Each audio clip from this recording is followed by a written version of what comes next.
Atmosphere. Atmosphere is one of, if not the most important things in a lot of games.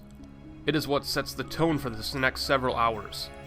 Now, while some games have atmospheric levels or areas, but lack it the rest of the game, this list will be focusing on the games that are fully immersive and wow you at every turn, through every new door, and over every new hill. The games on this list are brilliant, and I think everyone should experience them firsthand. So, are you ready to find out the entries? Okay, then let's count down my top 10 most atmospheric video games. Number 10. F.E.A.R. Armacham has to be considered on not just my list for one of the most atmospheric designs in a game. One of the greatest things that Monolith did when designing this game was to not base it on American horror and instead take influence from the Japanese greats, where horror actually means something. Now, what makes the atmosphere of F.E.A.R. so successful and memorable is not that it's just scary, but that it's terrifying. It relies on bringing the terror into the player's mind and succeeds at every turn in getting under your skin.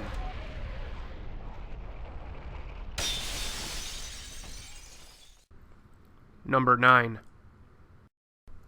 Shadow of Chernobyl. One of the games in the Stalker line of games. A PC exclusive that I sadly didn't get too much time into, but the little time that I did was stunning. It was a depressing and yet somehow beautiful vista of desolate fallout.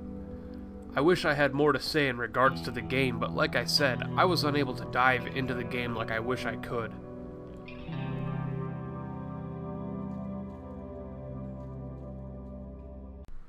Number 8. Myst.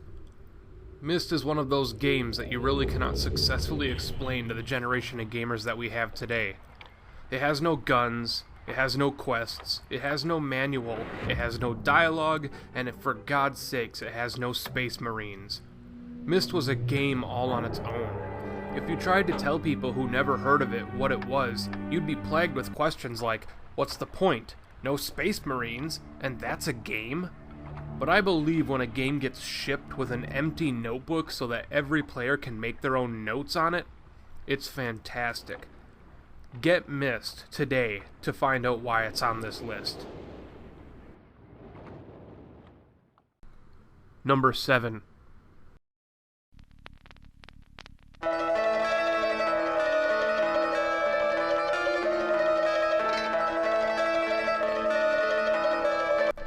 Congrats if you saw this one coming. You know a little bit about me, watched some of my other videos, or are awesome. I'm hoping for all three. Silent Hill, the namesake of both a series of games and its titular town that has been stuck in my head for over a decade. I remember playing it for the first time vividly. It was at my friend's house and we borrowed it from a friend at school because his parents wouldn't let him have it. The game was a huge impact on myself as a writer, an artist, and a demented mind. All positives. From the opening, where you are just fighting through a dense fog until you slowly descend into madness in that alley, the game's atmosphere is deserving of a higher place on this list. But because it's a town inside of a series of games, I knocked it back a few spots for single game locations. What is this? What's going on here? Number 6. System Shock 2. Do you know what it's like to be stranded in a haunting, desolate, and suspenseful atmosphere up in space? Yeah, sure, you could argue the original Dead Space, but put it in your mind that System Shock 2 was released 10 years earlier, and for some was an even better game. The Von Braun was horrifying to walk around. It's easy to see how this game was so well received by its fans. Every door was opened with great trepidation, and every time you were looting something, you were scared that some figure was standing behind you. The atmosphere of this title really made the neck hairs raise. Number 5. Morrowind. How can I put Morrowind, or more accurately Vardenfell's, atmosphere into about 30 or 40 seconds? It's really freaking hard, you know. I guess you could always start with the world design, but anybody who isn't anybody knows about the glorious world of Morrowind. So I will instead talk about how, unlike the last two sorry entries in the Elder Scrolls series, this one left you completely on your own. Free to the point where you could kill the main characters and ruin the main storyline. You could walk around for hours looking for a guy mentioned in a note that was given to you by a talking mud crab, because in this game you have no quest markers or compass to guide you cheaply. Scene. Number 4. Bioshock. Considered by many video game players, reviewers, and journalists to be the spiritual successor of System Shock 2. I can't argue with that, as I am one of them.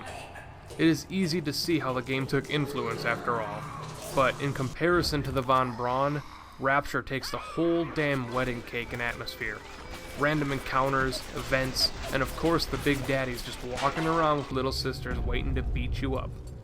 Not to mention just the feel of walking down a corridor and having it rupture under your feet, leaving you just a few seconds to escape through the nearest door. Number 3. Limbo. This one requires no explanation. I mean, come on, really. It doesn't. You can just watch this brief clip and understand why it's on here.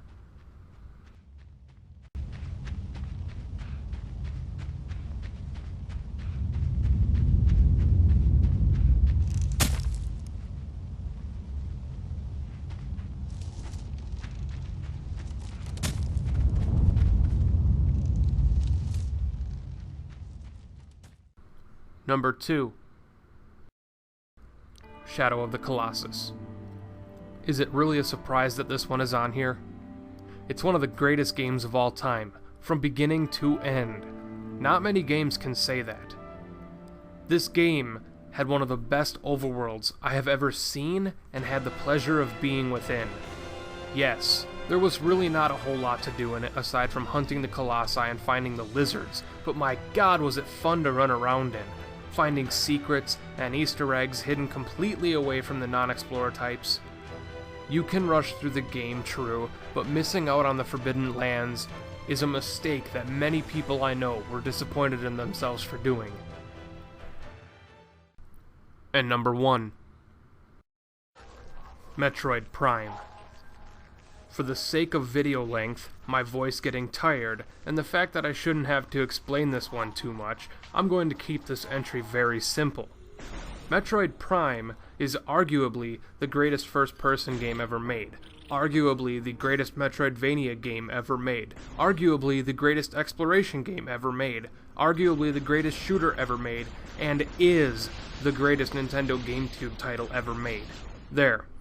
Now when you put all of those things into a world with such alien, beautiful, frightening, and mysterious tones, with enemies and traps that match, and then give it some of the best music I've ever heard, not just from a video game, you have something special.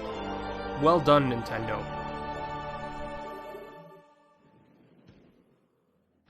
Thank you everybody for watching this episode of Listitis Video Games. I hope you enjoyed it.